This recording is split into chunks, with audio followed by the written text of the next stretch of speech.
there was a comment here. A lot of guard players doing guard things to keep that win rate down. At what point do we throw guard into Chaos Spaceman territory? Solid faction played by noobs and casual players that bring it down. Would be interested to see GW balancing it like that so casual players get a bit more success with their infantry and rust spam. And that's a completely shit take. Like, that's like, no, it's just because we've got guard players have got like a really broad mixture of players. We've got some very good players and we've got some very bad players. We've got a lot of people in the middle. Like, but what we have is a dedicated player base.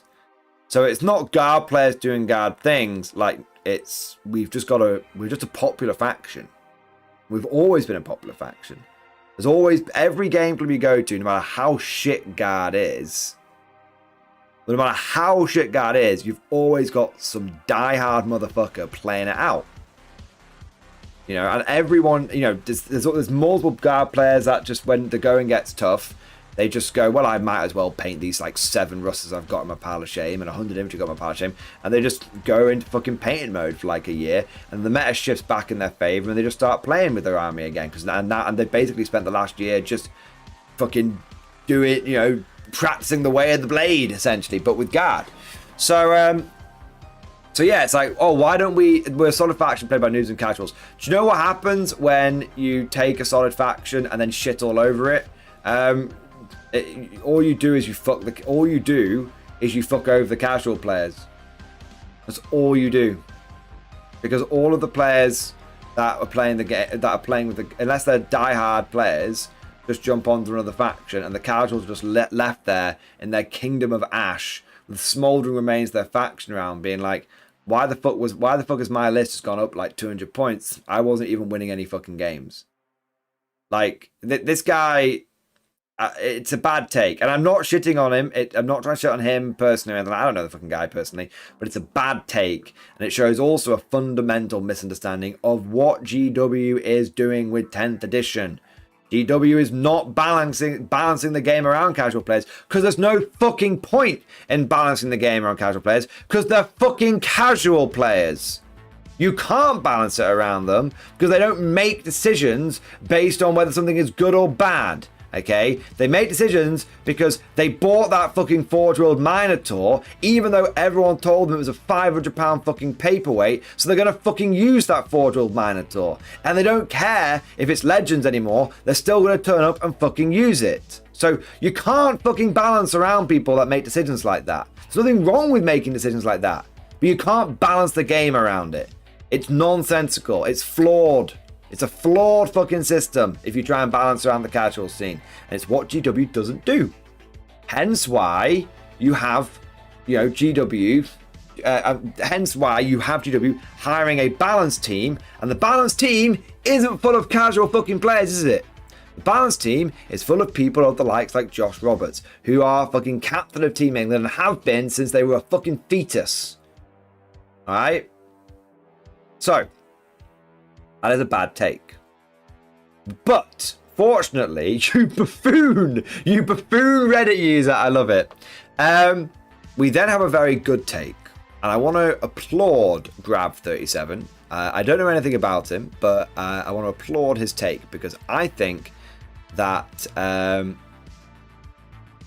this guy basically hits the nail on the head. So his reply, I don't think you can change... You don't think you can change that without completely changing the faction identity. The few main factors making Guard difficult to play generally fall into 2 categories that both influence the win rate in its own way. There's the army rules, and then there's the fatigue. As far as rules go, incredible depth of profiles, making it expensive and making it difficult to adjust lists to the best one after data slates and harder to learn it all. It's a very good point. I'm always saying one of the things that makes Guard so good is we've got as many data sheets as Chaos Space Marines. When everyone else is being like, yeah, trim the Chaos Space Marines down, they're full of bloat. You don't hear any Guard players complaining about bloat. Guard players want more bloat. We want more bloat because we want more depth of profiles. We want more variety because A, we find that interesting, and B, the more fucking data sheets you've got, the more fucking resiliency and redundancy you've got. Let's once again point to an example of Thousand Suns versus Death Guard. Death Guard, many data sheets, many options. When something's shitty, they turn to something else. Thousand Suns, no data sheets, no options. Magnus bad, whole faction bad. That's why when GW removes shit, it's like, I fucking hate it because it takes out tools from the toolbox. Continuing. Guard is a highly synergetic army with multiple profiles in every list serving as a simple force multiplier that do little on their own. For example, you've got Basilisks, you've got Solar and his retinue, and you've got Creed. Sequencing of abilities and attacks, positioning and screening are essential. My god, the motherfucker mentioned screening on Reddit. He's going to get lynched if he keeps talking sensibly like this. The sequencing is especially important in movement and shooting phase, as Guard packs more different profiles than just about any other army. The army's model count, even at the most armor-heavy ranges, is high. That leads to long and difficult command phases, movement and shooting phases, and leads to an even higher decision count than usual. We had this question earlier today from Al Coffin. He's come from Custodes over to Guard. He ran his Custodes, no problems. He's running Guard at 1,000 points. His brain are fucking melting. His brain's fucking melting. Finally, that leads to both physical and mental fatigue. That is much, much more impactful than people would give credit to. I always say this. I've said this for this. By the way, I didn't leave this comment and I'm wanking myself off. I just really agree with this guy. I want to make something clear. It's one of Mordian's old fucking accounts. So I've said this for ages. I said, why are factions like AdMech, you are clearly able to win GTs with them, and yet no one's fucking playing them? Because they're too fucking expensive, and by the time you get to the end of your third game with them, you just want to curl up into a ball and return to monkey because your brain's fucking so leaking out of your ears. Okay, it's very true. It's not factions that do well and factions that are broken are ones that top tier players can run 8 games in a row and win with, and more than one person can do that. Like, a lot of people can do that consistently. Okay, it's difficult to extract data since there are numerous factors that influence the people's scores, missions, people dropping off, etc., and a limited range of data available, but a similar analysis was done on a larger MTG database by a colleague of mine a few years back. Comparatively, control players is significantly worse towards the last rounds of the day compared to aggro/mid-range players. I think it's not far-fetched to apply similar assumptions here. Ultimately, there's a rather simple solution to the problem, and it's part of what made Guards so good and somewhat easier to play in previous slates, and to some extent does now. Fulgrims, tanks, and indirect fire. They simplify the army. They are all expensive/elite units that are simple to use and extremely powerful at what they do. Fulgrims were and still are a huge tar pit that clog the mid with and you can't really play them wrong. Tanks are high point/model units that high point low model units that pack a diverse range of weapons and are easy to hide behind the Fulgrims, simplifying just about every aspect of the army. Finally, indirect fire dealt away with much of the movement issues, provided free screening, and just removed a huge chunk of interactivity from the game altogether. The solution would therefore be to move away from the mid/horde model count, reduce energy, and just push the individual squad leader profiles. But that would make the Guard playstyle basically what the Orcs are now, and remove their faction identity completely. I think that would make the faction and the game worse off. Holy shit. Holy shit. This guy for president. This guy for president of the world, okay? That this is so on the money. Yeah, you can make, like, if someone sends me a Guard army and it's got like a bunch of Bulgrin, you know, when we had this back in the day, like Bulgrin and indirect fire and thing, and I was like, yeah, that looks like a very powerful army. I'm not surprised that army has won the latest Super Major, but I have absolutely zero interest in running that because it's not a Guard army. It's a good army, it's not a Guard army. Guard army should be waves of infantry, hordes of tanks. It should be we are a horde army. We're a shooty horde army. That's what we like to be. Alternatively, smaller adjustments could be made. Orders could be streamlined. You could have splashing, removing squadron regiment requirements, making the solar unnecessary. That would allow the point count of every other unit to go up and reduce the model count a bit. This will significantly reduce the complexity of the faction and bring the top and bottom end players close together.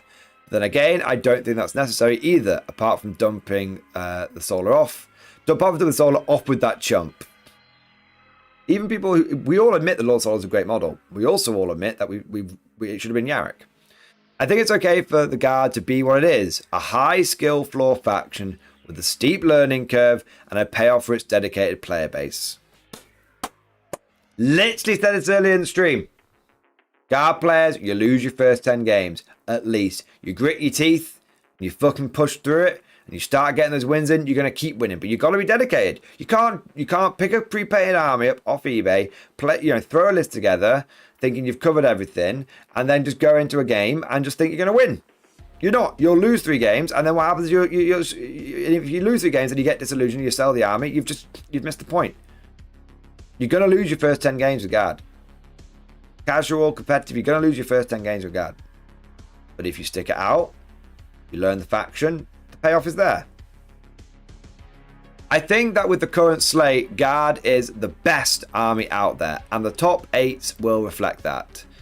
With the play style shifting, I would bet only slightly towards a more interactive play style, Aquilans, reduced Borgren count. I believe the top players will be able to dominate, but the overall win rate won't tip over much over 50%, even at its worst, trailing the bottom of the 40% odd win rate. Guard still won tournaments and felt very strong on the kitchen table. Playing at the top level consistently for 3+ games in a day, however, is something.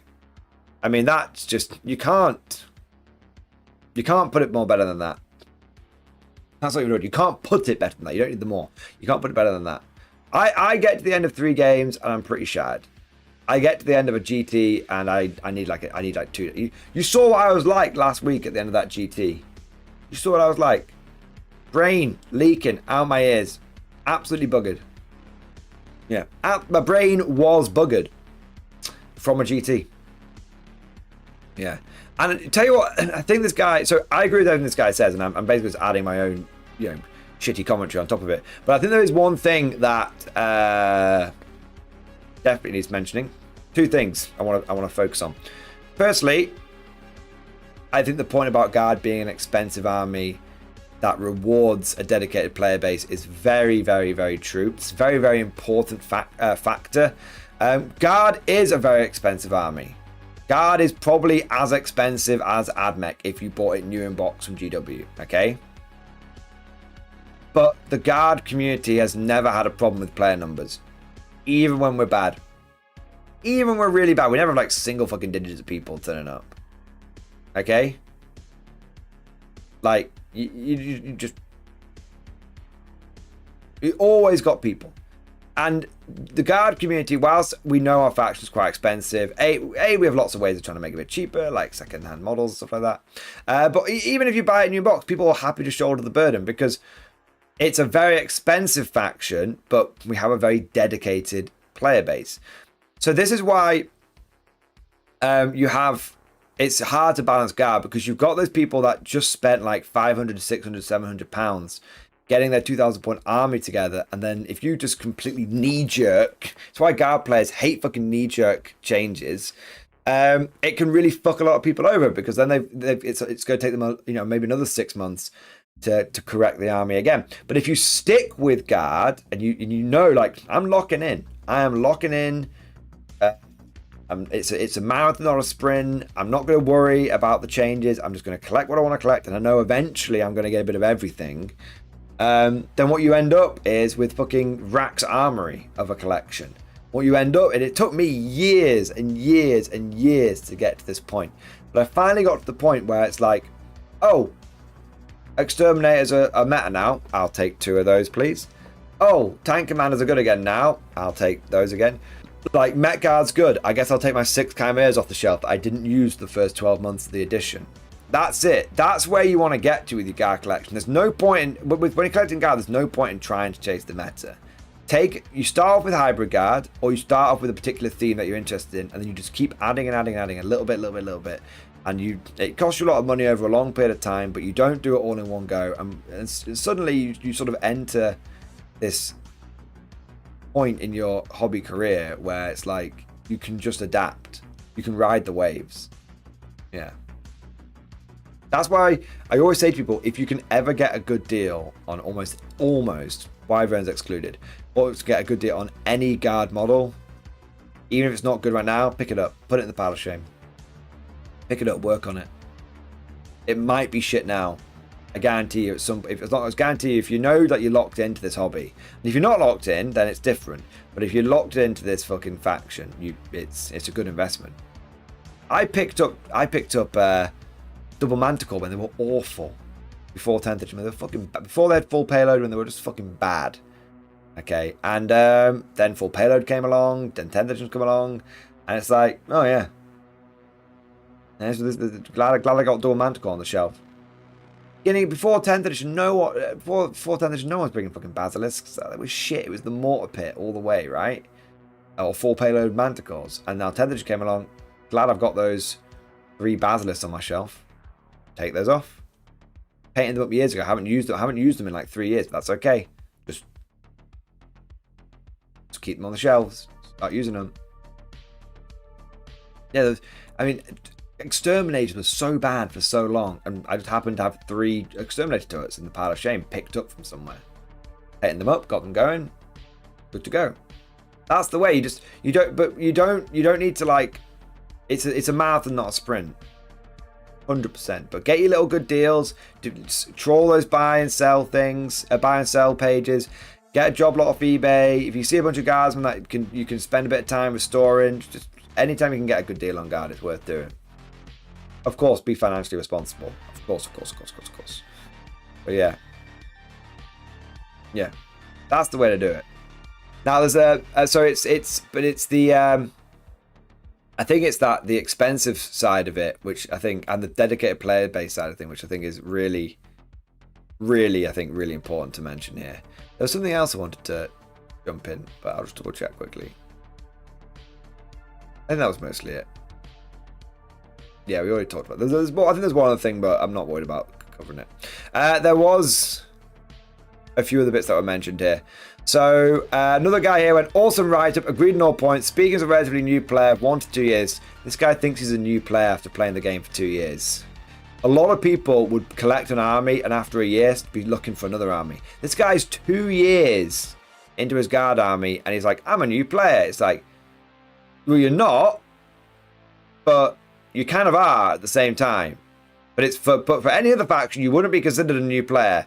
But for guard, we're not shitting on you. We're not throwing shade saying a new player. But for guard, 2 years into your journey probably is still. You're only just starting to get that, you know, that Rax Armory feeling, you know, like, oh, I can just adapt, or I need to buy that one thing and then I'm good again, you know.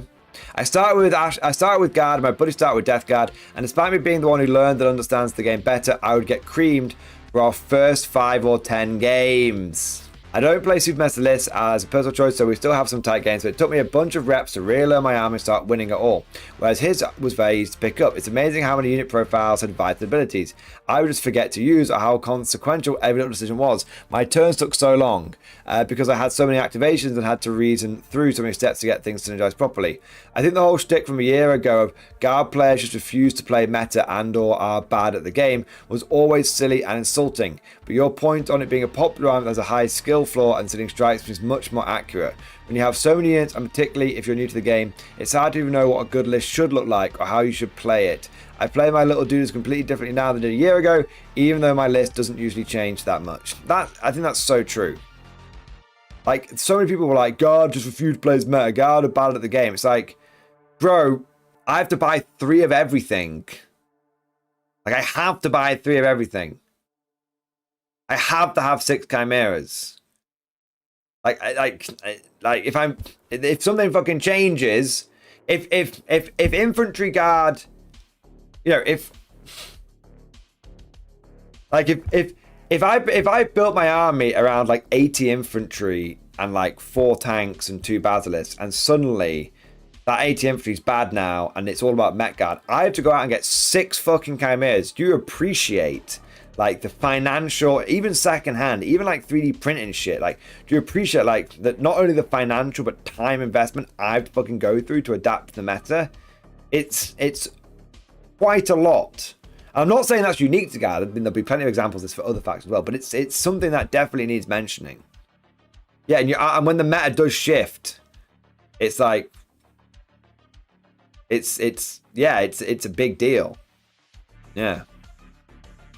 We've got another guy here. I had very similar experiences. I've played Guard as my one and only army for nearly a decade. Started getting into the hobby around the end of 7th and 8th edition. End of 7th, start of 8th. I only recently started making an Imperial Agents army for more casual, friendly games. That's like a decade ago. He's only just moving on to his second army. That's pretty hardcore. When I first started, I'd win some and lose some, but 10th in particular has been unique for me. I lost all 6 of my first 6 games before I finally got a win. It was very difficult adjusting to the new edition, but after 2 or so months, I started to get the hang of the new edition. Then it was another couple of months of win some, lose some. But for a little more than a year now, I have been undefeated with Guard. I mostly play semi-competitive and casual, but it has been a noticeable change. My friends, who I used to beat 2 out of 3 times back in 8th and 9th edition, now haven't beaten me in a year, and random pick-up games go the same way. I finally started getting tournaments, had one a month ago where I went undefeated and got first place in another tournament in a week. These are still just local RTTs with only a dozen or so players, but it really opened my eyes to how strong Guard can be once you really get skilled in it. It still took me nearly 6 months to learn 10th edition after playing only that army for 2 whole editions. Once you get a handle on the high skill required, it can be a powerhouse that will take at least an equally skilled opponent to beat. All to say, I used to absolutely hate the Guard players, a dumb / bad meme from a year ago, but I think there might be something to it being one of, if not the strongest armies that has a skill flaw for many players. And just for the record, I have never run a single unit of Bullgryns or Medusa or Earthshare Carriage. I like to create a balanced tack list. Currently, I'm holding on to 20 Krieg with a Marshal and a Psyker, though that's probably the weakest point in my list. Then 3 Lehman Russ variants, a Rogal Dawn, a Solar Blob, a unit Kazakin, and then my favourite models and some Scions and other utility pieces. Yeah. I mean, that's it. That's it. It's just practice. All it is practice, practice, practice with Guard. Practice, practice, practice. Yeah. All it is. The more you practice, the better you'll get. The more effort you put in, the better it'll get.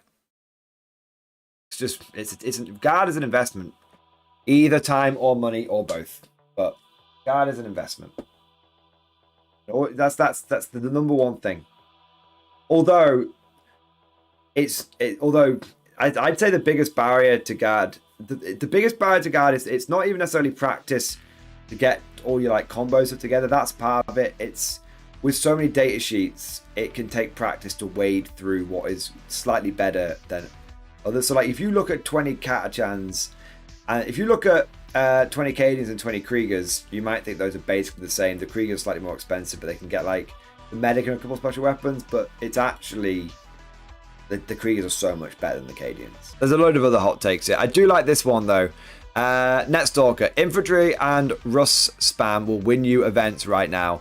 Though, if the infantry are mechanized Catachans and Chimeras and Scions Aquilans, you can still run Bullgrin armies, but they've never been the only competitive choice. Guard has got replacements for any unit you nerf, to be honest. As of right now, the crazy unit in the Guard amongst a deep roster of excellent data cards are Scions. They continue to stay winning, and that unit is insane for how much damage you get for 170 points. Deep Strike and Overwatch on objective, functionally hitting on 3 to sustained hits. Aquilans are a scalpel, but Scions are the true hammer of the Emperor. The Scion Gigablob, baby. The Scion Gigablobs. Aquilans are the best unit in the army, to be honest, but Scions make people go, what the fuck, as they one-round everything, including toughness 9-10 vehicles. Aquilans equals utility, Scions equal damage. Best way I've heard it described as if you look at Aquilans and don't think they're the best unit in the army game, you need more imagination. Yeah, Aquilans are great. Aquilans are really, really, really good, but they are counterable. I think Aquilans will go up 10 points, maybe 20 points, and then people will just go back to using. I think you'll see people go back to using 2 squads of 5 Scions because we got options. Don't streamline SGW. Give us more options. More data sheets, the better. That's what I say. I think all of that is very, very. I think everything that those fine gentlemen said in their comments were actually very good. Actually, really, really good. I think that Guard is an army that takes a huge investment of time and money, and if you commit, it is one of the best armies in the game. I have maintained that stance since the beginning of 10th edition. I've done many videos. I did a video on it recently saying, does GW finally get Guard? And I think someone there does.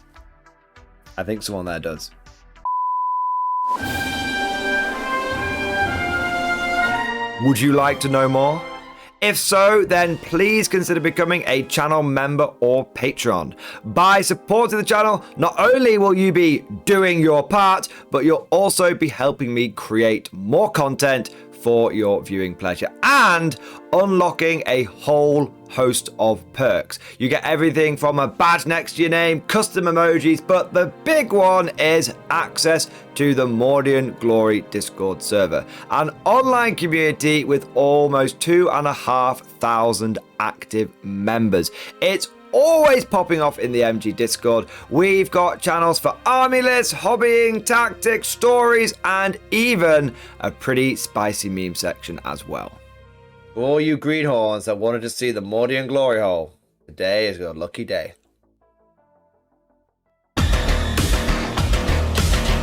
And joking aside, I do want to say a massive thank you to all of the current channel members and patrons. You guys are amazing, truly the lifeblood of the channel. I could not do Mordian Glory full-time without the incredible and generous support of my members, so thank you guys so much.